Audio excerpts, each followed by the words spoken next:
Dia memiliki sepasang mata, bisa melihat nasib hidup orang. Di kereta, dia melihat tangan seorang pria menjadi transparan. Ini menunjukkan, pria itu akan segera menerima akhir hidupnya. Tapi saat itu dia tidak tahu apa artinya. Beberapa hari yang lalu, dia secara tidak sengaja menabrak seorang pejalan kaki. Tubuh orang ini juga transparan sebagian. Penasaran, dia ingin mencari tahu apa-apaan ini, jadi dia memilih untuk mengikuti. Tapi baru saja berjalan sebentar, pria itu tertabrak mobil yang sedang melaju kencang. Meninggal di tempat. Dia sepertinya mengerti, dirinya memiliki sepasang mata yang sangat kuat, bisa melihat nasib orang lain. Nama dia Xiao Bai. Dia adalah seorang mekanik mobil. Dia mengalami kecelakaan udara saat kecil, menyebabkan kematian kedua orang tuanya. Tetapi ajaibnya dia selamat. Dia ingin menyelamatkan seorang gadis. Namun kecelakaan itu terjadi lagi.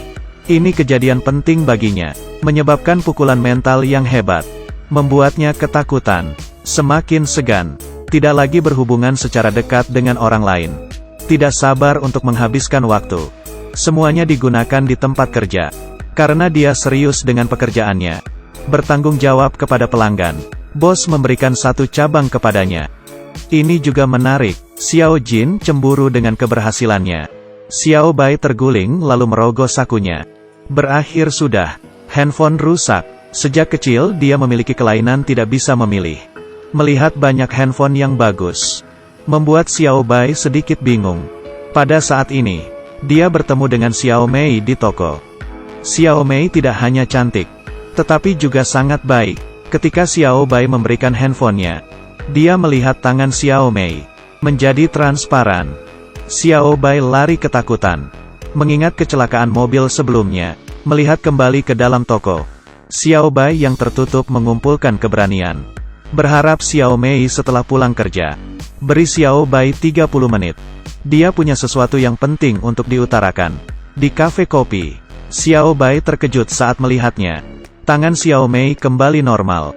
Ini membuatnya sangat senang. Sepertinya langkah yang dia buat berhasil mengubah nasib Xiao Mei. Tetapi dia tidak memberitahu Xiao Mei dengan jujur. Semuanya yang dilihat, mungkin hanya bisa mengatakan itu, menyelamatkan hidup seseorang. Lalu dia pergi begitu saja.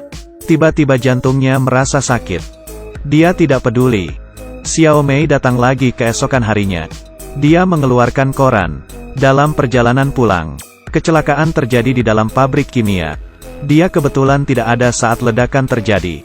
Waktu berlalu setiap waktu, karena Xiao Bai mengajaknya pergi kemarin. Membuat dewa kematian melewatkan Xiao Mei. Dia sangat berterima kasih kepada Xiao Bai karena telah menyelamatkan nyawanya.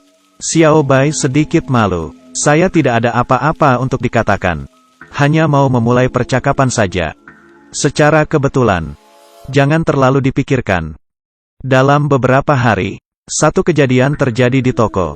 Sesuatu yang tidak terlalu menyenangkan. Xiao Jin sering memakai mobil diam-diam. Mobil mewah milik pelanggan toko. Dibawa pergi bersama perempuan. Setelah bos tahu, bos memecat Xiao Jin secara langsung. Xiao Jin sangat amat kesal. Langsung pergi begitu saja. Tapi saat ini, tangan bos terlihat transparan. Xiao Bai sadar ada sesuatu yang salah. Dia mengikuti bosnya. Tidak lama kemudian, Xiao Bai melihat bahwa wajah bosnya juga transparan. Ini menunjukkan bahwa bahaya akan segera datang. Dia menjadi lebih hati-hati. Benar terjadi. Penjahat mau memukul bos. Xiao Bai menggunakan tubuhnya, menghalangi pukulan fatal. Untungnya, tangan bos sudah kembali normal. Jantung Xiao Bai terasa sakit lagi. Dia sudah ada di rumah sakit saat dia terbangun. Dokter memberitahu Xiao Bai, saya belum menemukan sesuatu yang salah untuk saat ini. Mungkin disebabkan oleh stres yang berlebihan. Dia melihat seorang gadis kecil. Tangannya tampak transparan. Dia hanya mau mengecek, tetapi dokter menghentikannya. Jangan main-main. Apakah kamu melihatnya menjadi transparan? Ternyata dokter ini juga memiliki kemampuan yang sama. Siapapun yang pernah dekat dengan kematian, semuanya memiliki kemampuan untuk melihat Fortuna. Dalam mitologi Romawi kuno, Fortuna adalah dewi takdir. Mereka mengambil matanya, melihat masa depan orang lain. Tapi jangan coba-coba untuk mengubahnya. campur tangan dalam mengubah nasib orang lain. Kalau tidak, akan membayar harga yang menyakitkan. Dan mengubah nasib orang tanpa izin. Kamu benar-benar bisa. Apa kamu bisa bertanggung jawab atas kehidupan masa depannya? Kata-kata itu menyadarkan Xiao Bai. Dia mengumpulkan keberanian, mencari Xiao Mei, dan mengaku padanya. Tidak diduga, dia langsung percaya, adanya Xiao Mei juga benar-benar mengubah Xiao Bai. Dia menjadi lebih hidup dan lebih ceria. Makan malam romantis, pantai romantis, dan membujuk si bos untuk membawa Xiao Jin kembali. Keduanya menjadi teman. Sepertinya semuanya terlihat sangat indah. Xiao Bai diam-diam membeli sebuah cincin. Berpikir ingin melamar Xiao Mei. Tetapi baru saja keluar, dia kesakitan lagi. Di rumah sakit, dokter memberitahu Xiao Bai. Inilah harganya. Menyelamatkan nyawa orang lain. Membiarkan satu langkah lebih dekat ke kematian. Arteri koronernya menyempit. Karma dan cerebrovaskular telah mengalami kerusakan yang tidak terlihat dengan mata telanjang. Menjadi pengingat yang baik, jika kamu sendiri mati, tidak akan bisa melihat diri sendiri menjadi transparan. Xiao Bai segera memutuskan, berhenti mencampuri nasib orang lain. Hanya ingin hidup bahagia dengan Xiao Mei. Satu hari, orang kaya 3 generasi mengambil mobil. Xiao Bai melihat, tangan orang kaya 3 generasi itu juga menjadi transparan. Dia ragu-ragu. Sosok mantannya Xiao Hong muncul di pikirannya. Karena orang kaya 3 generasi ini. Perbaikan khusus Xiao Hong sekarang. Akhirnya Xiao Bai memberikan kuncinya. Hari kedua, orang kaya itu meninggal dalam kecelakaan mobil. Xiao Bai sangat menyalahkan dirinya sendiri.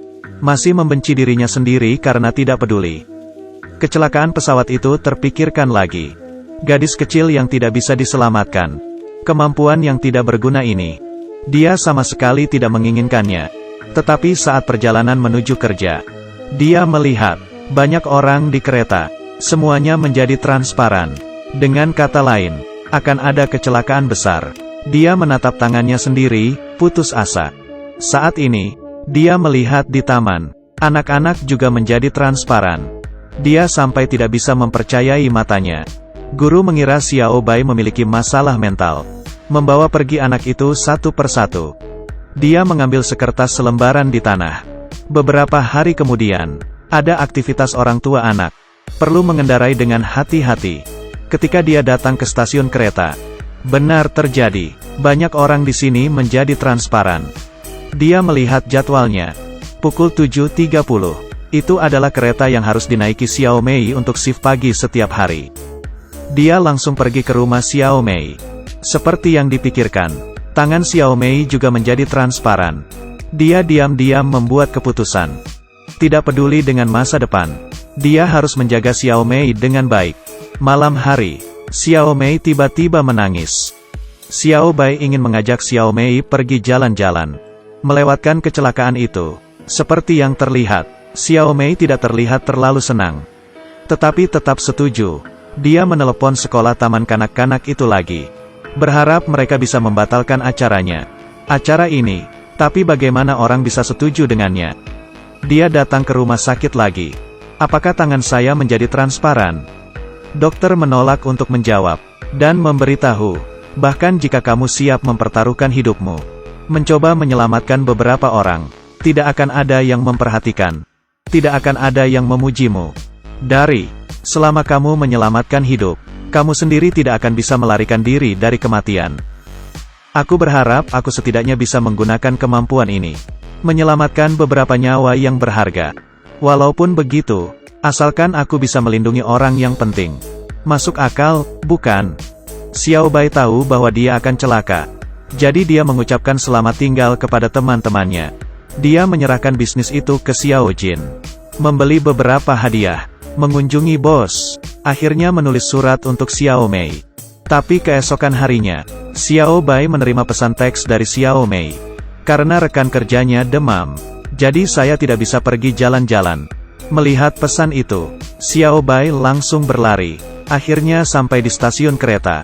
Sayangnya masih terlambat. Xiao Mei sudah ada di dalam kereta. Keduanya saling memandang. Dan kali ini, mungkin ini selamat tinggal.